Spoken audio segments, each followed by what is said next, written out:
You know that I've been quiet for the past how many years? Hindi ko alam kung bakit sinasabi nilang nangingialam ako. But I don't care because I am your mother. Carmina Villaruel nagsalita na matapos tinawag kamakailan na pakialamerang ina.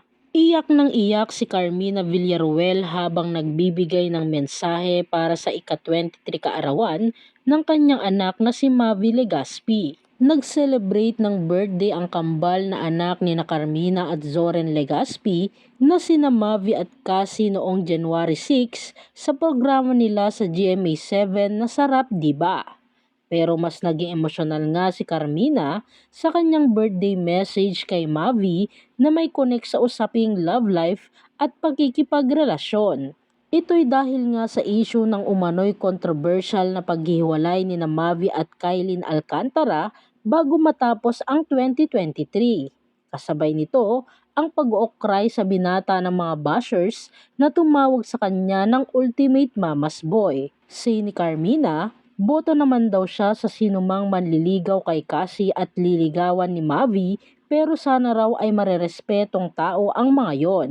Anya, saka kapag nakita ko na respectful yung tao na yon, yung totoo ha, yung genuine, very sincere, hindi ako naghahanap ng perpekto, pero yung may respeto sa lahat ng tao, ang sabi ni Carmina. Kasunod nito, inamin ng aktres at TV host na talagang pinag-isipan niya ang mga sasabihin para kay Mavi dahil baka mahaluan na naman ito ng mali siya. I'm trying to be careful kasi baka lagyan ng ibig sabihin ang mga sasabihin ko. I don't want to overthink. Tatay and I are just happy that you're back. You know that I've been quiet for the past. How many years? Hindi ko alam kung bakit sinasabi nilang nakikialam ako.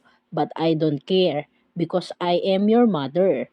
Kung nakialam ako, hindi mangyayari ito. So it only means na hindi ako nakialam. So that's why I'm so thankful because that you're back. And I want you to know, the two of you, that I would do everything and anything para sa inyong dalawa. Hindi ko lang kayang pumatay. But I would really defend you sa abot ng makakaya ko. Sabi pa ni Carmina na patuloy na lumuluha. Pagpapatuloy pa niya, I love you so much and tandaan nyo lang na nandito kami ni tatay para sa inyo. We always want what is best for you guys. Hindi kami mga kontrabida ng buhay nyo. Kakampi nyo kami. At bilang mga magulang, mas nasasaktan daw sila ni Zoren kapag iniintriga at sinasabihan ng masasama ang kanilang kambal.